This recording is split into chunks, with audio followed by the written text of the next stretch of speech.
Hey everybody! So I got an interview here with Jack Aaron from World Hi, Socionics. everyone. Pretty special interview.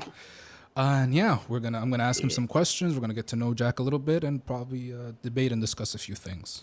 All right. So Jack, first of all, tell us who are you? What do you do? What's your credibility? And why should people listen to you? Hi, everyone. I am. Let me see. I am a father, a husband, a psychologist, and an Englishman. And I'm also a socionist. And the idea of socionics, it is a approach to understanding personality. It is a type theory. It is of the Jungian family of type theories. It is, in my opinion, the most robust version of type theories. I'm often given a hard time by people for talking of socionics as a monolith.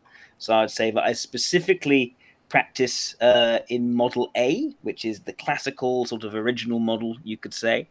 And within that, I've developed Model A within my group called the World Socionics Society to become more to fill in all the gaps which were left essentially and make it more workable, and also to pioneer different ways of implementing it to help people in their lives, whether in marriage counseling or dating or coaching or team development, team building, all that sort of juicy stuff. So I'm started to say that I actually practice Model A plus. I am the practitioner. was, I'm the socionist who has created Model A was plus. this following the quote unquote debate with Endless Curtis? Yes. Look, people say I don't. I do listen. I do listen. I do take on board what people, the point, what people are saying, and I think I should say I do Model A plus because it is Model A plus. I should give myself credit. I have actually contributed to this rather than just preserved it. So yeah, I should call it Model A plus. I should adopt that conceit. I think so. I am. Okay. I'll be kind to myself. All right. Oh my god. Okay. So, what is the How long have you been into? You said you're a psychologist. Like that's your I day am. job. That's what you do for a Yeah. living. All right. How Yeah. long have you been into it? Oh my goodness. So I've been a psychologist probably, I say about 5 years now, as in a qualified psychologist, business psychologist. So I work with either candidates or clients in corporations, businesses, and that covers a whole area of different things from psychometric test design to recruitments and promotions, where I do interview, um, quite long interviews actually, with usually managing director level people in large international banks to find if they've got the right leadership qualities to lead, very, very big businesses, and write reports and all the rest. I really like advising people on what the best fit would be for a certain role. I've also, in my freelance work, been using Socionics for a dating agency. I've been using it also for marriage counselling a little bit and piloting that as well. I was able to help out a couple who are in there, I think they're in like their 50s, and were struggling with their relationship, and I was able to sort of utilize socionics to elucidate the differences between them and how to bridge that. So I've been doing a few different things. I'm always busy doing something, never quite able to dedicate my time to one thing in particular, and almost always a bit tired as a result. Yeah. Although my wife tries to keep me balanced in that respect. All right. So, in case anybody doesn't know, Jack is an ENTP. In case you guys wanted to know. So, yeah. What got you into sociologics? How did you get into it to begin with? I got into socionics by arguing. I was on personalitynation.com. Doesn't exist anymore. I don't think it exists. I have no It idea was what one of that those, is. Personality Cafe. I've heard of Um, that. Yeah. Personality Cafe got very sort of ban happy, and then a number of people went off and created a new forum called Personality Nation, and I was on Personality Nation, um, and I encountered someone who he was this Puerto Rican fellow called Yuri, and he was talking about socionics. I'd only ever known about Myers-Briggs and Jungian cognitive functions. And while I was very interested in it, I'd never quite felt it made proper sense. Understand there's other theory called socionics piqued my interest. I started finding out a bit more about it. I started getting into debates. I learn best when I'm debating with people. I find that if I get into a situation where I've got to now come up with reasons to defend my point, I've got to then research what I'm doing. And that sort of motivates me to, have my comeback. And I've learned something as a result. So I seek out debate in order to learn about typology, and this was no exception. And so I quickly got to grips with socionics, learning it from places like Wikisocion.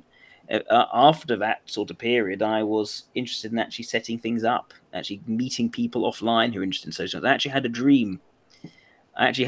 Once. I think I was like 18 or so, something like 18 or 19. And I dreamt that I was in some sort of like, I don't know, some sort of restaurant. Only had been rented out, and all these sorts of people had been meeting and were talking about socionics in there. And I thought, actually, I want to do that. I want to actually get a meetup group together.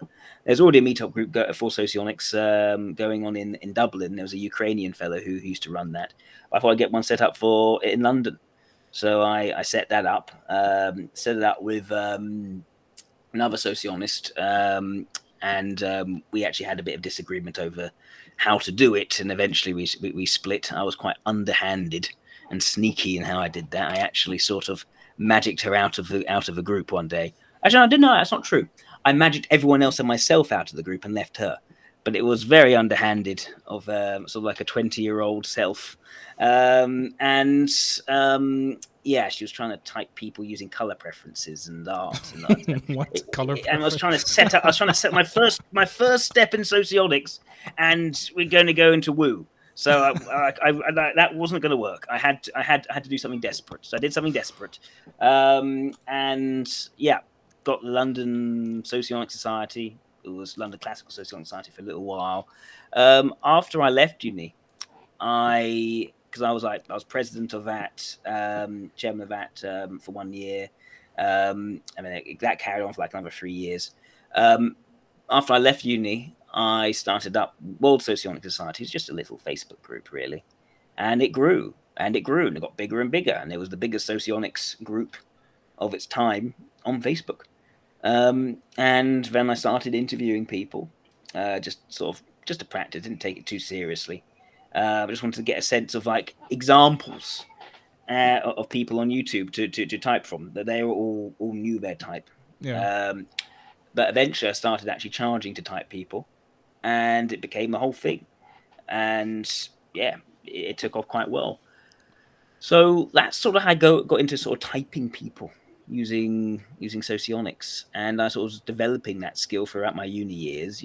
Moving from running around nightclubs, university nightclubs, with a computer with a test on it to take. So I evolved from that to being able to type people through conversation. Wait, didn't you just give them the test and ask people to take it? That's what I used to do. I was a student. I used to go into like student bars and nightclubs with my laptop, and I used to have the Mbti test and a socionics test I'd found, because I wanted to check all the correlations to see, okay, what are the different type combinations? Could you be an ILE, INFP, or something like that? I was fascinated by the potential combinations. I was first getting into socionics. I got into socionics when I was like 18. I got into MBTI when I was 16. How old are you now? I'm 31. Oh, it's a long. Okay. Yeah. You have a lot of experience then. Yeah. Nice. Yeah, it's been a while. Not as much as some. Some people have been in it for way longer than me. I mean, socionics has been talked about in the English-speaking world, I would say, since 2003. Probably 2003, I'd say. All right, so it's just making its way to the Western world. All right. Yeah. Okay, so what do you think are socionics' strong points and weak points? The weak points of socionics, I think, is the barrier to engagement, because it is complicated. It's not just it's complicated. I mean, it's complicated in itself is not necessarily a problem as long as it's got a strong explanatory power. It's more that we have to work with, or had to work with, what we'd essentially inherited from the Russians. I say the Russians very generalistically, the Lithuanians, the Ukrainians, the old Soviet states. We had to work with the pieces of Model A which had come over from the East. Yeah. Apologies if you hear my son in the background is having his nappy changed. No, it's fine. Yes, so that was challenging because it's not as if you had a teacher of socionics in the West telling people how it all was. You didn't have that. You had scraps of text, essentially. From that, you had people like Rick DeLong, who was, I think, a very key, pivotal figure in bringing that stuff along, and he could speak the language and get stuff translated to help form Wicked Socion. You have figures like Peter, who's I say one of my closest friends, who also helped contributing to that. Other figures such as Ibrahim Tensor, etc., like some of the very early Western socionists, and but that difficulty, finding your way through it, what to believe, what not. And when you start to go further east, you find actually lots of different schools of socionics. But this is sounding a lot like the MBTI, to be honest. It's sounding a lot like it's MBTI very in much, YouTube, at least. it's the same kind of idea. It's just you've got different schools, and their methodologies are a bit wild. Like you talk to one, she types people based on, she'll type an actor based on how they physically moved when playing a role in the film, which I think is that's nonsense. Okay, so nuts. There's nutty stuff. So that's the problem. It lacked that sort of that coherence and clarity. My main one of my dedications has been to making that whole in terms of Model A, filling in the gaps and communicating that in a way which people can actually easily understand. Now, the strengths, I'm just talking about the weak points here, right? The strengths, it makes, in my opinion, the most important distinction in Jungian typology, which is the distinction between valuing something and being strong at something. So what do I mean by that?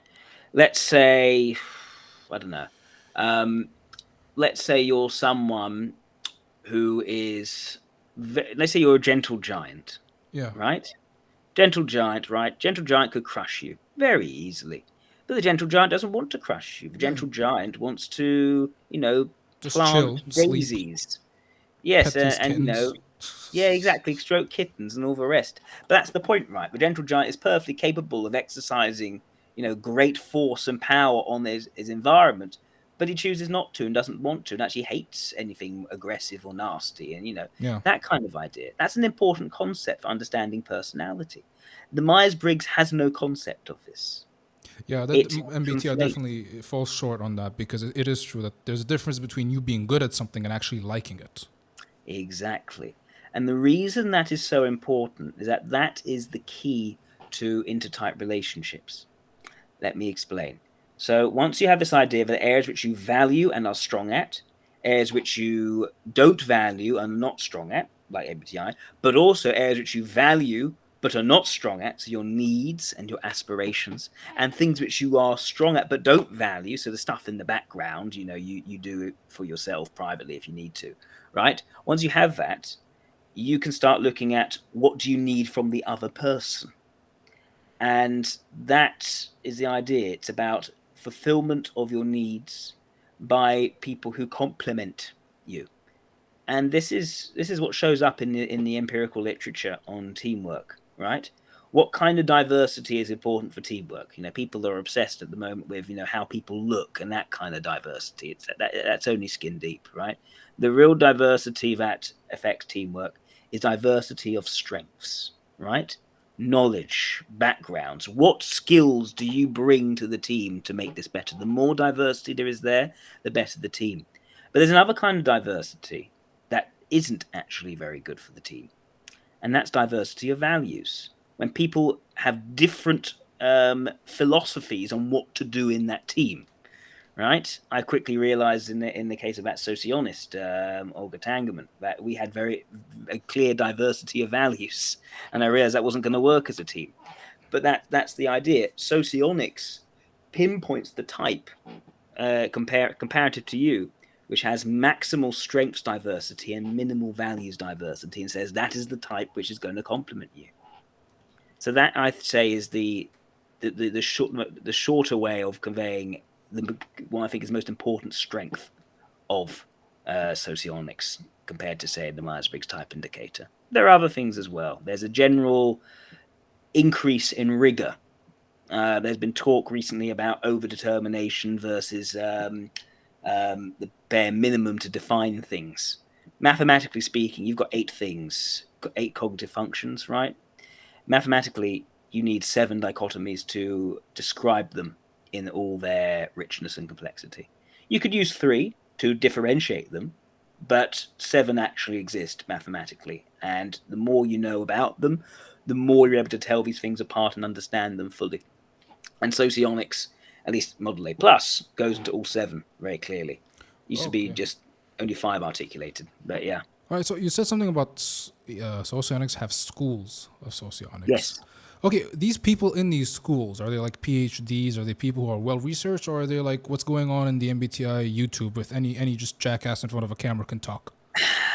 It's kind of in between, right? Aushra Augustina Vitsutir was an academic, right? Okay. People like Alexander Bukalov, I think he has a PhD. How I about think Galenko? Galenko has a PhD. Like the top sociologists, they also have an academic background, but their practice beyond that is questionable. An example, right? Independent peer review, right? That's seen as the gold standard of an idea, or of an experiment passing muster. Alexander Bukalov has peer review. He doesn't have independent peer review. He owns the journal in which the articles are published. All right, so it's the people he knows that are reviewing it, and they're basically just going to give him a thumbs up. Exactly. And that's the case with there's nothing special about socionics. It's the same in the West, right? You got the same sort of journals on Jungian thought published in America, and they're all friends and they all peer review each other's stuff. It's just not, there's no independent peer review. And you got people with PhDs who probably should know better, but they don't. They don't pursue that level of rigor. Right. Okay. What are your thoughts about Dr. Dario Nardi and his work and what he's doing? That's a useful segue. Dario Nardi is a good example of this. A unique example in his work of neuroscience. Now, Dario Nardi is an academic, right? He would work at UCLA. He was, I think, some sort of instructor. I was an assistant instructor, something like that. He was an instructor, and he got, I think, Lecturer of the Year award or some stuff like that, and he writes books. Something like that. Yeah. Yes. So Dario Nardi should definitely know better, right? The source of his fame is having claimed to have done an experiment with self-typed individuals, where he put them in an EEG. You don't put someone in an EEG. You just stick diodes on their head, right? Yeah. And an EEG basically measures the electrical signals where the diode is placed over the head, very loosely mapped onto a diagram, as it were, of the brain, where different regions are believed to some degree to map to certain neurological processes. It's very, very messy and very, very loose. And on top, in terms of where things are actually placed in the brain, it's a lot more complicated than that. But also then using an EEG, which is just literally an electrical signal. It's not showing you movement and activation in structure, right? It's a very rudimentary sort of thing. It's far less expensive than, say, an fMRI. But if you really wanted to turn up meaningful data in this sort of field, you'd use an fMRI. I think the EEG was expensive enough for him to have done. But the point is, he did not run the experiment in the way that it would have needed to have been for it to pass muster scientifically. He also had people know about type before undergoing it, which could easily have complicated, polluted the results. There was no effective control as a result. And to top it off, you cannot see the raw data of said EEGs. He presents his data as diagrams that he has filled in. So like map of the brain, colored regions showing this and that. So there is no transparency over what the actual readouts of the experiment were. On top of that, he has not once published an article on his experiments in a peer-reviewed journal, let alone anything independently peer-reviewed. You can find, if you go on Google Scholar, his books, which of course bring him lots of money and haven't undergone a peer review, as books don't. You can find slides from lectures of his showing the concepts, but again, no transparency over the actual raw data, and the experiment itself, to someone who is familiar with what goes into neuroscience, would call the experiment setup ludicrous. One of my closest friends, Dr. Rita Loyotile, who did neuroscience at Baltimore, these are the questions she was asking very quickly. What's going on? Where's the raw data? What he's suggesting about the brain sounds fantastical. Where's the data to support this? So these are the issues. It's a very fishy area. Add that to that, Dario Nardi's responses to people who challenge him on it. Now, I know, for instance, an acquaintance of mine, Rowan LaPlante, he's someone who isn't the most diplomatic person and tends to, he'll call them as he sees them, and he called him a con, essentially. He got blocked.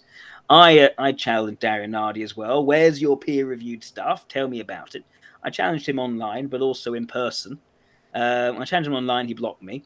When I approached him in person at a British Association of Psychological Type, he was like, oh, yeah, I just haven't really got down to doing it. And that was several years ago. It's been over a decade now, and he still hasn't published any peer-reviewed articles on the claim to his fame, the whole assertion he makes about the relationship of personality type to the brain. So can I just cut you off there for a second, just to ask?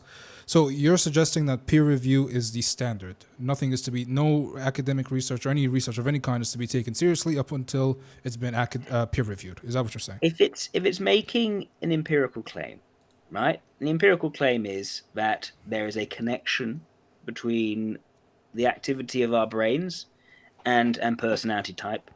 The convention is you need an independent peer review. Because that's when other people who are trained in the area, understand the source material, go through it without any biases, without any conflict of interest, and it can show, yes, this is a solidly put together experiment. This passes muster. You need standards in science. All right. Now, one thing I will say, the comeback is, well, none of you guys have done any peer review for Socionics or Mbti in general. And, there's a fair point there. Do types really exist? That's not the point that I would make, though.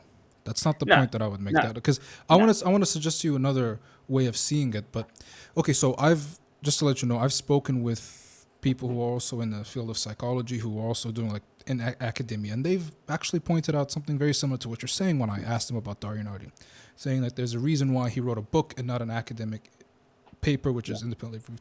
But my question is, so if we're looking at it from the standpoint of MBTI, wouldn't you say that overall he's increasing the standard relative to where it's at currently? Okay. If you increase the standard, that means you've done something which passes muster enough for it to be increased. Right. It's simply, all we know as far as Dario Nardi is that he's made certain assertions that are unsubstantiated. All right. But how about for example, if we compare him to the C.S. Josephs in the YouTube sphere? Because you have people who are basically worship C.S. Joseph, like to be quite frank. All right. Yeah. But when you compare Dario Nardi's work to the likes of C.S. Joseph and other people, wouldn't you say that's a step up from where MBTI is currently? Is he elevating typology? When it comes to, I think there is a difference between, say, theoretical work and empirical work, right? Well, I'm a theoretician. I have not done empirical work in socionics or MBTI except anecdotally. Right? I need to do a proper study to say I've done empirical work. Right? When it comes to making a synthetic claim as opposed to analytical claim, right? It's the idea that this is telling us something about the world. And he's telling us that there is a connection between personality type and brain activity, right? So once you make that synthetic claim, I think the criteria is it needs to be something which is shown in evidence in the experiment, which is passed independent peer review. There seems And to at be the a end of the difference. day, right, Yeah. the amount of work required for him to actually create an article and submit it for independent peer review is no more than for him to write a book. Oh, okay. So I'll be honest. I don't really have that much knowledge in the process of peer-reviewed work or the steps it takes to actually create. It's shorter than a book. So you're saying it's shorter than a book and it's simple. Oh yeah, it's shorter than a book. It's usually like, I don't know, 5, maybe 10 pages. Like, it just needs to go through the experiment, what was done, be very, very clear about what happened, see it so it's as reproducible as possible, and then people independently peer review it. All right, fair enough. The work is getting the experiment done, but he did the experiment. Right. Oh, okay. So he did the majority of the work. He just Yes. didn't ask. Okay, cool. Right. But you're comparing him to a different standard, though. I'm not saying there's anything wrong to comparing it to that standard. Yeah. That's a great standard, and I think we should all strive to compare to that standard. But I'm comparing him to the standard of the YouTube content creators and all the noise and rubbish that gets out there, you know? Yeah. I mean, at the end of the day, right? If you are, it all depends on context.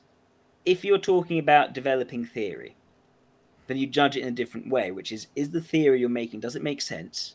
Does it have greater explanatory power? Are you able to basically explain more with your theory, right? That's the standard, because there is no, what evidence are you able to gather on whether, extroverted sensation and introverted logic should be defined as it is defined? It's not the sort of thing you go to testing in an empirical way. It's about what is logically coherent. And you need to look. It's more about philosophy. Yeah, it's not empirical work. It's just theoretical and opinion-based. Not empirical work. Okay. But when it strays into empirical work, that's when the criteria, which I'm talking about, needs to be applied. And look, other theoreticians stray into empirical work. Hence CT, right? CT is doing that. Podler was doing that. OP is doing that, right? Because for them, it's about there are connections between these coins and the personality within, or these cues. I think OP is rubbish, by the way. I think it's absolute rubbish. I think the problem there is that they've got so caught up in noticing things without actually tying those things together in a philosophical way. It's not even Jungian. Like it's not even Jungian. The foundation of it is not Jungian. It's something else. It is a philosophical mess. Yeah. It's Tony Robbins. It's like where'd they get the Tony Robbins from? Where'd that come from? Why'd they include that there? Yeah. And I think their need to create more and more and more and more coins is almost a compensation for the lack of meaning at the center, which is Tony Robbins. And the idea of self and tribe being found in EJ and IP. Nonsense. And they've that's completely not where ruined the content should be housed. It should be housed in the cognitive functions. But they've completely ruined the definition of TE, to be honest. As it being this function of asking what everybody thinks in majority rules, which is complete nonsense. That's not even how TE works.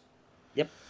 Because for them, but this is the thing, that is the tying of extroversion to the social, which I think is very, very simple. Yeah, that's not how it works. It's the extroversion, and this is where Jung got extroversion more right. At least he basically created the same sort of thing. That extroversion applied to thinking is not about people. It's about, is it being tested and shown to work versus is it internally consistent? That's how he considered introversion and extroversion. Whereas I'll quibble over extrovert and introvert, how he described extrovert thinking and introvert thinking was pretty much on point. And that has been thrown away. And now it's literally... So someone who is actually, I think, TE suggestive, right? That'd be like an INF... Well, the Socionics INFJ... Who is TE suggestive? Yeah, okay, so an EII type, FINE or FISE, right? An FI DOM, right? Yeah. That'd be a T suggestive type. That type is now taken to be a TE DOM because they're the ones who are going around asking people, what they think. Yeah. Why? Yeah. Because they don't actually have confidence in their own ability to decide what information is relevant and how it should actually be applied, but they do value it. Yeah. Yeah. So I was talking to someone just today. I'll do a type interview. I did one later this afternoon after work, and she, I typed to IEI, right? NI lead, right? Yeah. She got ESFP in OP, and the reasoning was that she was an extroverted sensation that was double feminine, and so it's very sort of Too much fluid and flexibility. flexible. Too much flexibility to the point where they're just Yeah, explaining whatever they want based on how they feel. yeah. This is the thing. This is why I'm now become very skeptical of models which have multiple layers. And you Yeah. think, what do you mean? Socionics has multiple layers. The layers are all interwoven. Every bit connects every other bit together. Yeah, right? yeah, definitely. Yeah. Because see, here's what I understand from the Yeah. science. All right, when there's a new discovery, Yeah. the old one is discarded unless it logically flows and consistent. Like for example, an issue I see with C.S. Joseph is that there is no logical consistency in their system. Like he will use one definition to describe one thing and now completely contradict another definition at the same time, Yeah. and it makes zero sense. And it's just like they're all clashing and crashing with each other. So Yeah. I wanted to also tell you something about Dario Nardi's subtypes, DC and H. And Well, it's not Dario Nardi. it's not Dario, it's Golinko's, yes. I'm aware it's Golinko's, yes. But the point is, and I want to segue now into what we were talking about, the narrative versus behavior typing that we were discussing, that we want to debate about, okay? Yeah. So I've recently come to the conclusion that the interaction styles from Dr. Linda Behrens I was using to type people initially, it's obsolete.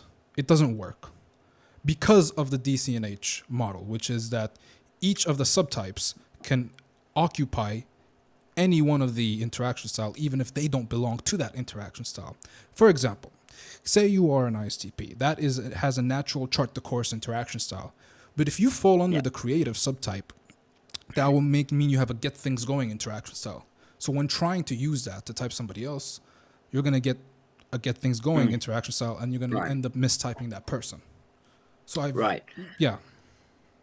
One thing I'll say, the reason interaction styles don't work is because Kiersey temperaments don't work. Yeah, it was built on the wrong foundation.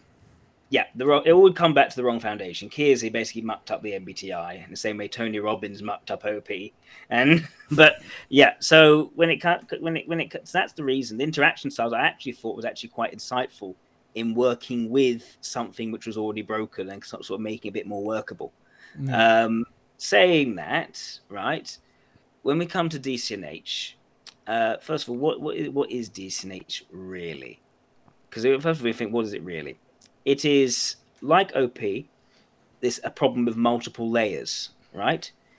What happens is in the Model G, right, you're given your core type, right? And that's worked out from your social mission.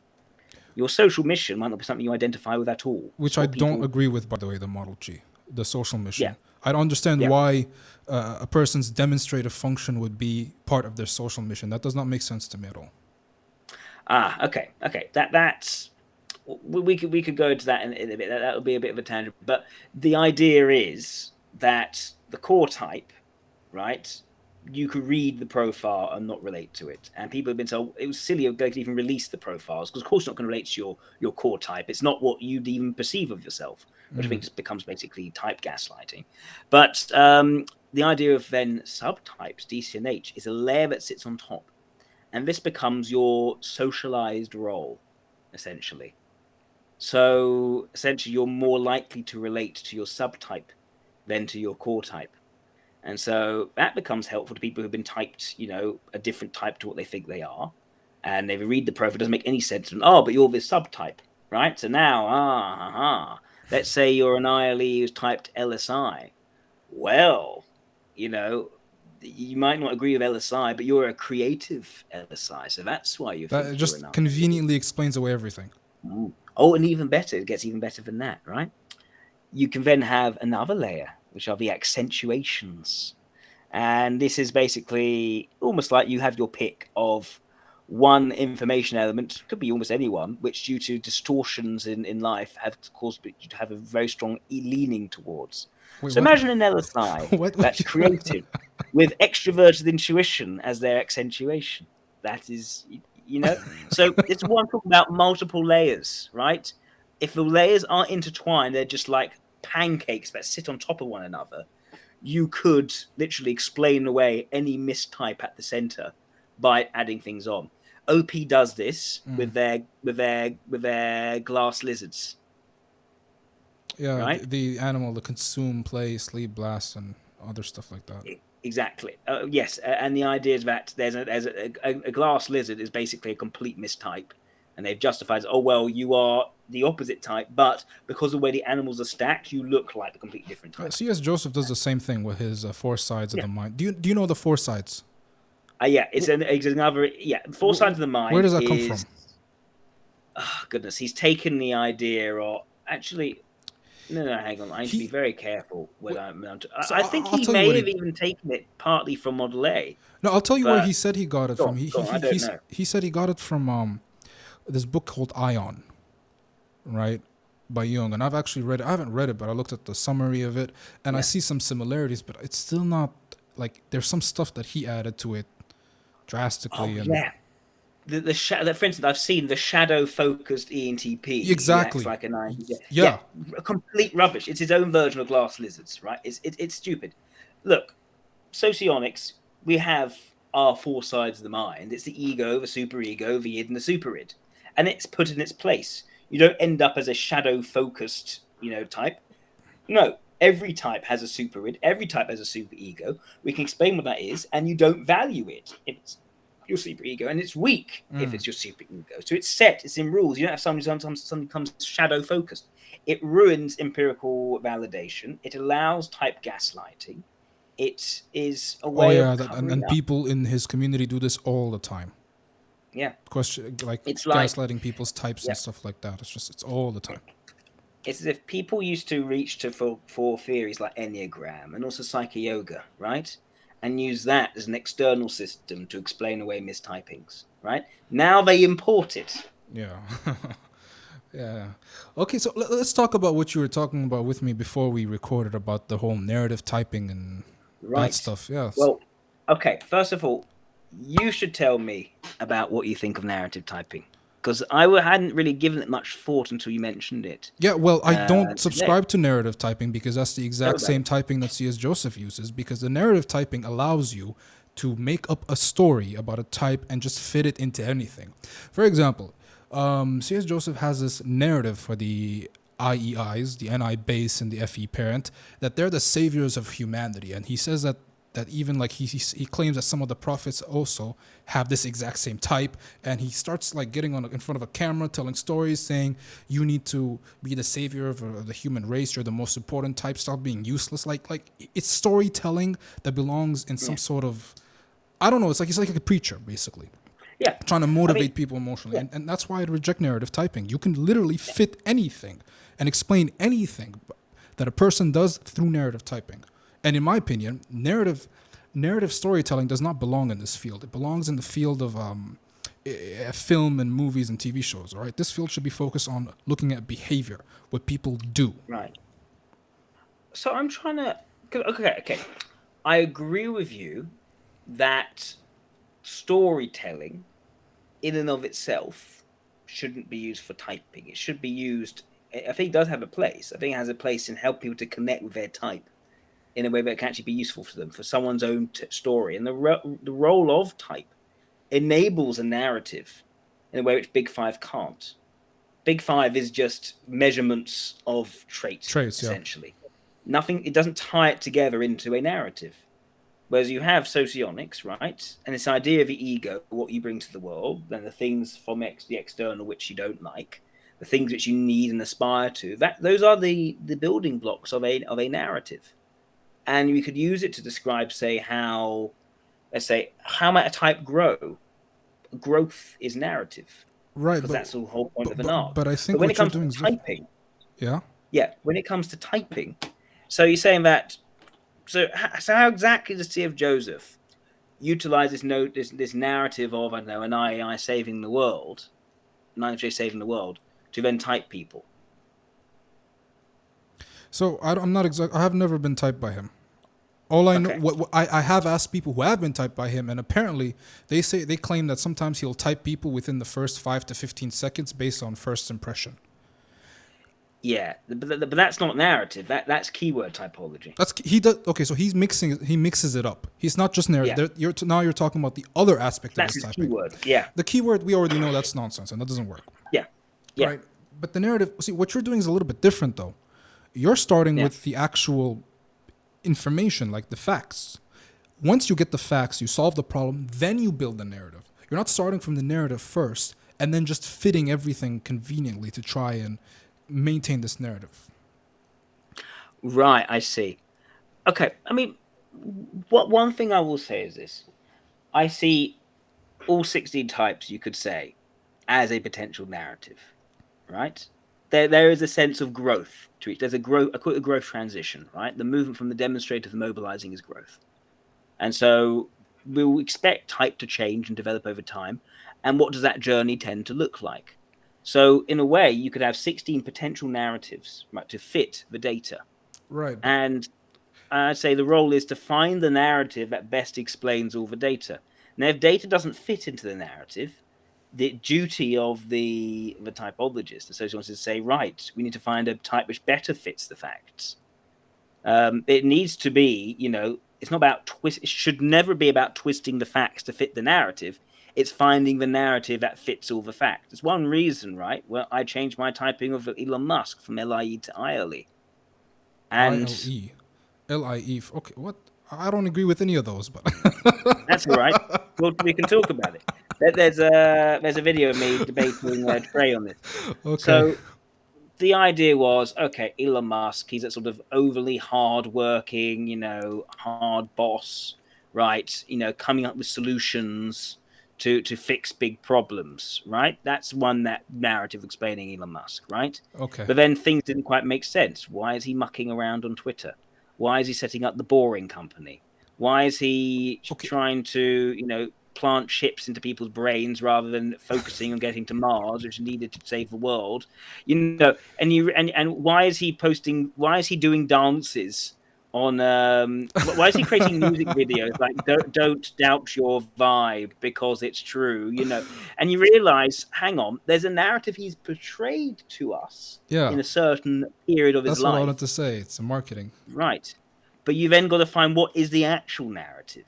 Okay. And it's not necessarily what he markets. I would argue you shouldn't find the narrative, you should find the facts.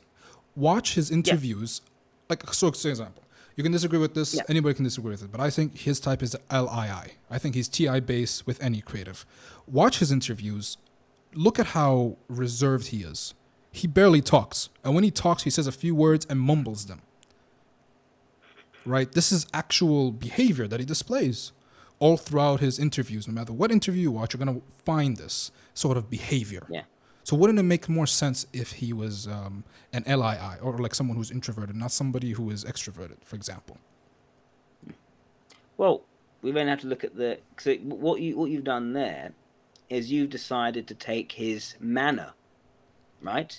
So how how passionate is his communication, how emotive he is in these situations. And they are situations. They're not him all the time necessarily. They're him in these situations. And utilize certain connotations drawn around that manner to reach his type. But that still involves leaving out certain facts.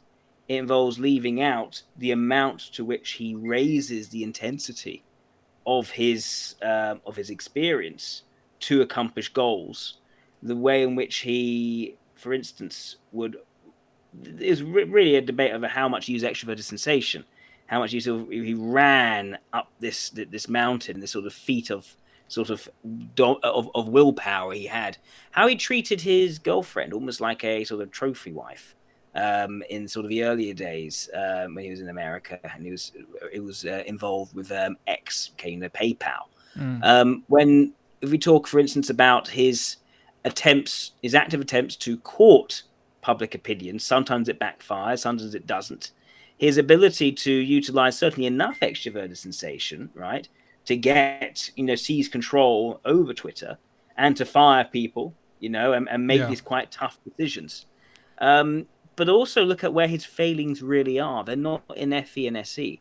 Fair enough. He's built his profile. He has made himself distinct. He's just not so lively in person. Although he does tell plenty of jokes, and he'll get, it's more, right? It's more his day-to-day detail maintenance, looking after his health, looking after his relationships, responding not to the emotional publicity side, which he is often trying to court, sometimes at his peril, right? But instead to his reaction when his first kids died, right? And his wife at the time, Justine Musk, and how he almost wouldn't let her mourn. He wouldn't give her the space to to process that grief, because it was just a distracting negative emotion for him. How this idea of turning her into feeling like a trophy wife, not almost respecting in that sort of her own competence, her own intentions, and refactoring that in. But him at the same time wanting someone to be around who's sort of quite pretty, not necessarily very competent, but who also sort of occupies the house and has presence around him. So the problems of Elon Musk really are in the introverted feeling and the introverted sensation area. Meanwhile, the key chief contribution hasn't been so much forecasting and systemizing. It's been more innovatively solving problems in breadth. And it's hard to deny he's a breadth-oriented person rather than depth-oriented. He can't stop himself from taking on more and more different things. Twitter being the latest. Yeah, fair enough. Okay, so but your argument basically is revolves around gathering the right data to make these sort of conclusions, and which data point weighs more, and whatnot. Fair enough. You can make that argument. We can all make that argument, and it's a very sound basically argument to make. we all have a decision to make over which data is to be interpreted as what. Now you I just come up with data. You come up with data, which is his manner in these interviews, and that leads me to the point, which is how crucial is it that someone who has, say, two-dimensional extroverted ethics as opposed to one-dimensional extroverted ethics should come across as very lively in these sorts of discussions, or should they actually be a bit more sort of dry and a bit more passive? Or if they were a bit more dry and a bit more passive in terms of their communication, would that disqualify them from being an extroverted type? And that's really what it's about, isn't it? That's really what it's about. That fuels your typing conclusion, that because of his manner and the lack of overt showing of passion in his manner, he can't be, say, an LIE or an ILE. He has to be an LII. Well, that is partial. That's a piece of the conclusion, and it's not. And you have to, also, I should reiterate that it's not based on a one-time occurrence. This is if you watch several videos span across decades in different settings. That's the consistency you find in his behavior. It's this lack of gregariousness, extroversion that you see with an LIE or an ILE, I would say. So that's basically what that's from the information that I'm seeing.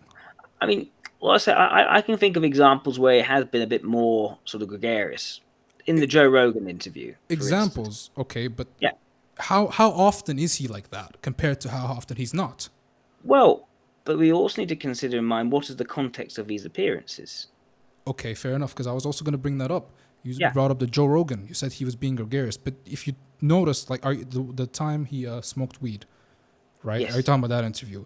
Yes. Joe Rogan was pushing him the entire time. He was trying to get him to act in a way and like bring him out of his shell, because that's what he's supposed to do for the interview. Sure, but let's look at the example of the interview of the guy behind Robin Hood. Robin Hood. I haven't seen that, so I can't. No, okay, fine. I'll tell you about it. So essentially, it's basically an online meeting where Elon Musk is basically holding the toes of the founder of Robin Hood to the fire, essentially, right, and sort of challenging him over, mishandling and pumping and dumping, Right. right. So yeah, he's he's also the one actually, changing the mood from, holding his toes to the fire. Actually, no, we can be a bit more charitable here. We can do this and give you the benefit of the doubt in this situation, that situation. He does create a mood shift. And I think it depends on what is the environment he's in. Is he in front of a live audience? Is he, in a more in a closed room where he's not consciously aware of people watching him and what he's doing? And also what has led to that style of coming across. When I type people, I do keep in mind things like passionate communication style, cold-blooded communication style. I don't see them as hard and fast rules. I see them as clues. And I think there's a lot more that comes between the type and the behavior that could influence how emotionally expressive someone is. It could be genetic, for instance. A lot of mannerism is genetic. I have the same voice as my father. My wife, has many of us similar mannerisms, and she has the same voice as the mother as well. Mannerisms is certainly something which comes across. It's highly genetic. The way in which my tone of voice goes up and down is similar to my father's as well. So this is where I think how much of this is really fertile ground for making strong conclusions about type compared to the biographical data, where we look at what has he done, how do he handle himself in this situation, and what is someone's account of it. And so, yeah, you're collecting instances of, him expressing himself in public versus not expressing himself in public. I don't know if that is necessarily the correct place to look for those reasons. I I think would it's a clue. So I would say both ways, my way and your way of they need to work together. I would say Yeah. I wouldn't stop at just looking at his behavior at interviews because again, obviously, like we've already mentioned, and we all know this, right? How Yeah. these celebrities act in front of a camera is not necessarily representative of the way they naturally act off camera. Yeah. Obviously, for obvious reasons. All right, so that's just one of the factors that I would include. So I would try to maintain a balance, but I wouldn't sway all the way to behavior in an interview or narrative or how they handle the situation or something like that. Yeah. I would also add, he is that word neurodiverse. I've heard used quite a bit lately, but he does have Asperger's. Yeah, that is true. And Yeah, he does I have. wonder how that may also come into how his emotions are expressed in these sorts of conversations. Just to make sure I get it right, you say he's LIE? ILE. ILE. So your type, okay. Yeah, the Model A consensus is that he's either LIE or ILE, and I've argued for ILE. There was a debate over it, and then more data came out, and I became more strongly in favor of ILE. Okay, that's not too far off then. Because at the end of the day, what we're looking at, we're not necessarily looking at their manner in a series of interviews, because that can be context shaped. Instead, it's what is the overall sum of the data in terms of what they're doing, right? Where have they achieved? Where have they failed? Where have they failed to even give, credence to a certain kind of information? Where have they been able to do something which that type wouldn't normally be able to do unless under very exceptional circumstances? An LII, right, is a type which is very stubborn in their sensation, right? They will not embrace intensity for anything, right? Intensity, no. If anything, their need is to create a very stable, very balanced, nice space. If things are going wrong in their immediate physical environment, they go potty. His Majesty King Charles III went potty, right? Because his pen leaked on him, as an example, right? They do not take strain and pressure. Elon Musk has put himself under great strain and great pressure, setting objectives which were impossible because he knew that would push him to work even harder to get things done. Why would he do this? This is why people think maybe it must be LIE, because an ILE wouldn't be that crazy, surely. But an ILE could. ILE could. It's within the bound of possibility. But also it makes sense that the reason he was doing this was to force himself to not get distracted in other things so he can actually accomplish at least one thing before he can move on to others. Why? Because now the pressure had been off, he starts coming up with other things and that distract him from his supposedly chief objective of getting to Mars. So he is a figure who does take on, I'd actually say, is perfectly fluid in subjecting himself to whatever pleasures or pressures or physical comforts there are. Another example, right? Him giving up his material possessions so that people couldn't say that he was, privileged. He gave up his house. Like, so he only lives in rented accommodation now. Yeah, He yeah. didn't like.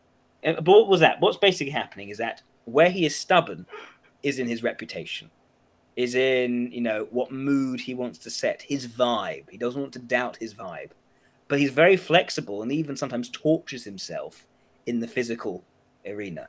That's the opposite of an LII, right? An LII will not taught. They are very set on things needing to be just a so-so way. Elon Musk is not like that. He'll sleep on the floor. He even talks about the glories of sleeping on the floor, So the areas of stubbornness aren't making sense. The areas of strength, I would say, or when I say strength, I mean bold, cautious, the amount of energy provided to something, right? Which makes a difference between, say, a 1D function and a 2D function. 1D functions are consistently off, right? Yeah. They're consistently fail zones. 2D functions are areas which you try, they're hit and miss, and sometimes you get them right. His areas of hit and miss are FE and SE from what we mentioned, whereas his areas of consistent failure are really SI and FI. So you put that up against, how his manner in a series of interviews, and I'd say, well, wouldn't it just make more sense to say that ILEs don't have to be passionate in their communication or live in their communication all the time? Maybe he's an IE, just less live in his communication. Why is that more fundamental than the other stuff we've been talking about? All right, those are some very good points. You raised some pretty good points. So yeah, who else? Jordon Peterson. Yes. Now I'd say he's the LIE. No, okay. So look, And I don't know if you've been paying attention to the group yeah, and my posts on the group, but I a recently. bit. Okay, so I have very little time. I know you made posts on him. I know you did. yeah, okay, so I typed him as an LII, but then I started Ah. to come back and realize that he might actually be an LIE. Hmm. So yeah, can you give us your reasoning for that? Because I'm still Yeah. not fully sold on the idea, Yeah. but I could see that. Okay. I can see the argument for LII, right? You can see him as being sort of quite a gentle, quite sensitive, nervy figure who has contributed a lot to intellectual development and philosophy. In fact, if you were to take a Glencoe social mission approach, maybe he would come up as LII. Who knows? But if you look at the substance of his philosophy, it is consistently through the lens of extroverted logic. Yeah, a lot right? about practicality and making things work. Yeah. Yeah. Even his idea of what truth is extroverted logic oriented, right? Truth is what enables you to survive. Wow, he said that. Right? Does it? Yes. It's basically what the things which have enabled humans to reproduce. That is what is true. Yeah, Truth that's is a a very tool. that is very T. Yes. And now you look at other things, right? Where is he? Okay, people think he might be a feeling type, right? Because he's compassionate and he's also emotionally sensitive. But he's not actually naturally emotionally perceptive, which True. is the key difference. Yeah. Right? Yeah. And it's more unusual. LA show more bravado. He is quite unique. Well, I say unique, but he's certainly unusual in the amount of sensitivity he shows. He has immune system issues. He is always almost on the edge in those immune system issues. Right? His dieting has kept that at bay to some degree. But he is someone who moves between a sort of speculative, playful space when he's actually more unwell. Like when he came out of that interview with Joe Rogan, he'd just come out of being seriously unwell, right? Yeah. He was talking about the importance of play and the importance of speculating in different areas, right? But then you see areas where he's actually better, right? His constitution's back. He starts getting quite tough with people. He starts making quite incendiary claims at times, and he lets his anger act out, and he sees it as it's a failing of his to get to be so angry because he's got this more of a Christian morality. But you can see there is a sometimes quite intimidating intensity to him, and he starts shouting at people, and he's like, "What's going on? Why are you suddenly shouting?" Yeah. But that sort of what is consistently lacking in Jordon Peterson is that balance and calm and just flow in the moment. He goes between that sort of self-doubting, vacillating, speculative space and the sort of impatient, let's just get and do it now sort of focus. And that was a nice impression of his voice. I'm not very good. I should never do accents, never at all. So, clean up your room sort of thing. But I can't do it. But yeah, he doesn't relax.